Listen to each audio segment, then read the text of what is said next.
people who have survived an attempted murder, what is your story? Had a girl cut my brake lines on my car, didn't know until we checked the camera from the apartment complex. Luckily she cut straight through them versus slitting them. When I attempted to crank the car, the brake pedal went straight to the floor and I immediately knew something was wrong. Random dude shot me in the chest because he thought I was my drug dealer neighbor. My neighbor was 6 feet 3 inches and black. I'm 5 feet 11 inches and white. Joke's on him, all he got were a few cigarettes, some pocket change, and 35 years on an attempted second-degree homicide conviction. Damn, what does getting shot in the chest feel like? Honestly, at first like nothing. I was in total shock, couldn't feel a thing. After that wore off, though, it burned like hell. I could actually feel the path the bullet took through my chest cavity. It burned? Haha, you're one badass MF. I was just young. At that age, I was about 20, you're made of rubber and magic. I'm sure had I been my current age I wouldn't have bounced back so easy. My older sister tried to stab me with a large knife in an attempt to kill me on my 16th birthday. My mother grabbed the knife off her before it got my stomach and slammed her against the fridge and yelled at me to run. Last time I saw my older sister she said, "I've gotten over it and you should too. It's pathetic to hang on to it." She then told people it was self-defense because I tried to hurt her. I was literally eating my birthday breakfast. I didn't sleep properly for 2 years while she was in the house because she constantly tried to break into my room at night to slit my throat while I slept. I hate her. This happened a couple weeks ago. It was 4 a.m. on a Monday night, playing Rust with some friends and my curtains were slightly open. All of a sudden I hear a loud pop and my monitor jumps and starts smoking. The screen is completely fucked, like I had thrown it on the ground, and I was utterly confused as to what happened. Turns out someone was looking for someone to hurt. When they saw me through the window, they thought they had found their victim. A .22 pistol bullet was shot through my window at my chest and was stopped by my monitor. Who knows how long I was aimed at, or why they wanted to hurt someone. All I know is I got really lucky, and I should send a thank you card to ASOS. I delivered a pizza to a house just outside of the city. On the way back, I stopped to help a car that pulled over in front of me with their hazard lights on. I pulled up beside them and thought it was weird that nobody rolled down a window or made any kind of contact with me for around 15 seconds.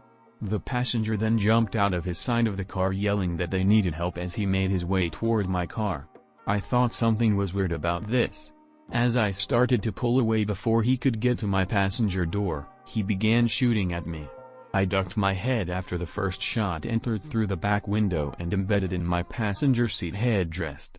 Another shot entered through the rear window, while the other 3 only hit the outside metal parts of my car. He missed altogether with another shot.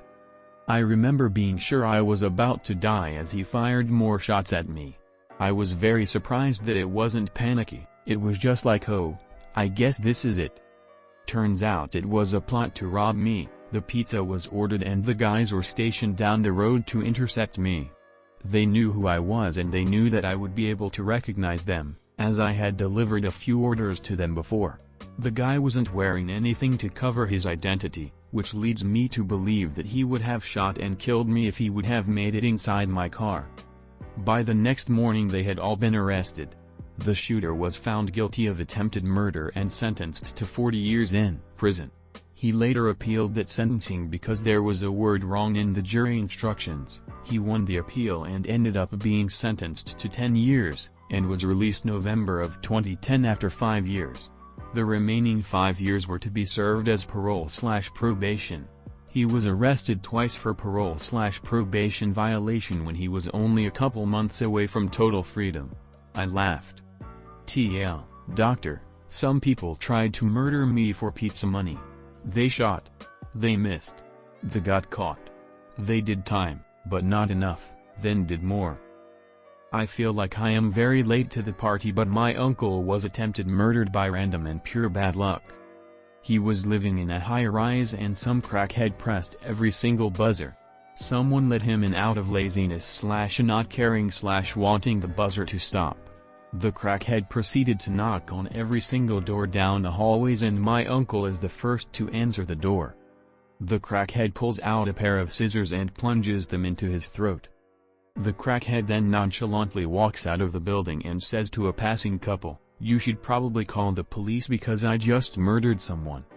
He was picked up very quickly, and my uncle survived for a year or two before his epilepsy killed him.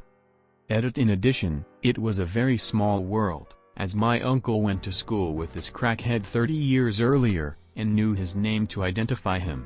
Not that there needed any more evidence in the case. Not me, but my mother.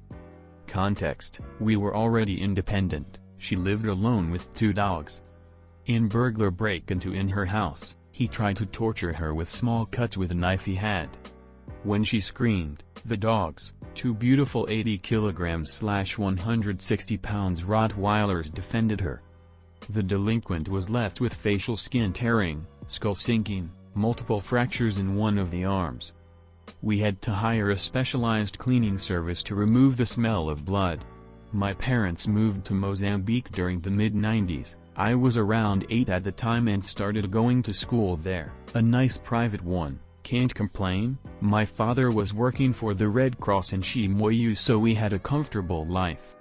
One day, before arriving to school with a friend of mine, some sketchy guy stopped us, offered a whole bunch of money to just take some small box to a white van that was parked at the end of the street, not even 100 meters away.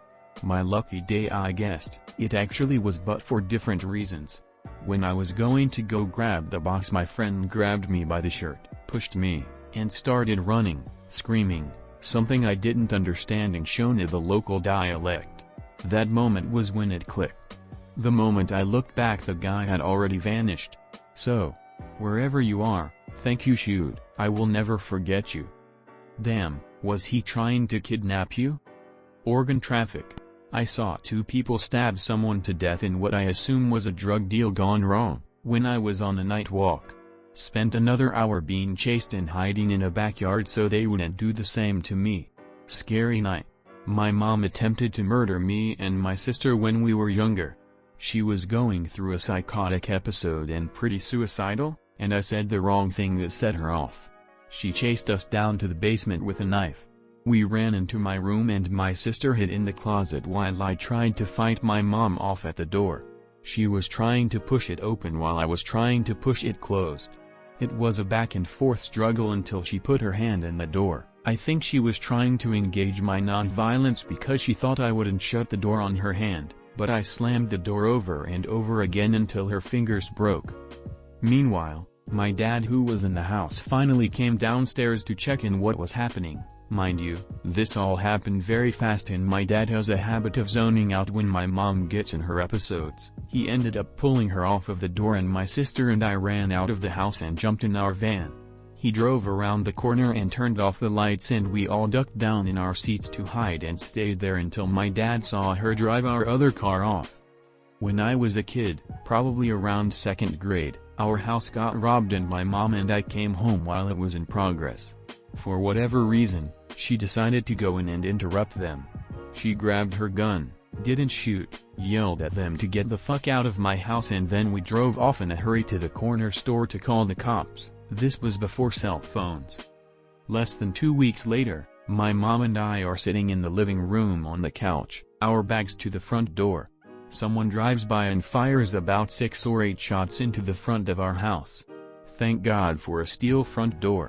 The cops came and said they didn't think the 2 incidents were related. Neighbor stabbed me in the chest because I hit him over the head twice with a 10 pounds weight to try to stop him stabbing his wife. However, I'm fat and the knife didn't go deep enough through my breast tissue to do any damages. Yay for being fat. He's still up for attempted murder though. How did his wife do? Not so well, unfortunately.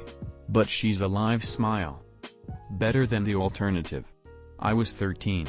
My mother was screaming, legit screaming, not the yelling that a lot of people call screaming.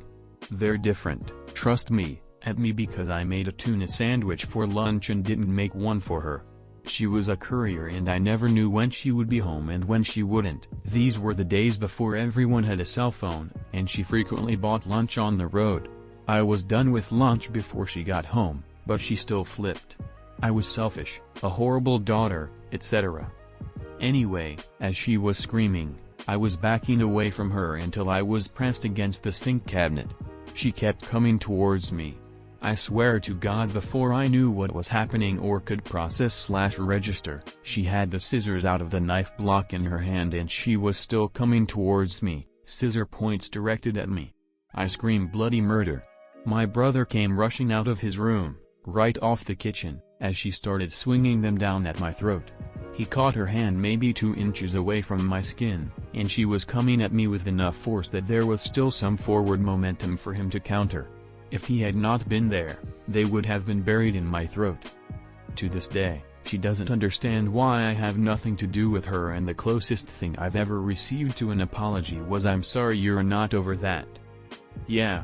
She's since been diagnosed as a narcissistic sociopath. Imagine my utter lack of surprise. For more videos like this, be sure to leave a like and subscribe. Don't forget to check out our other videos, and thanks for watching. Also don't forget to subscribe to PewDiePie.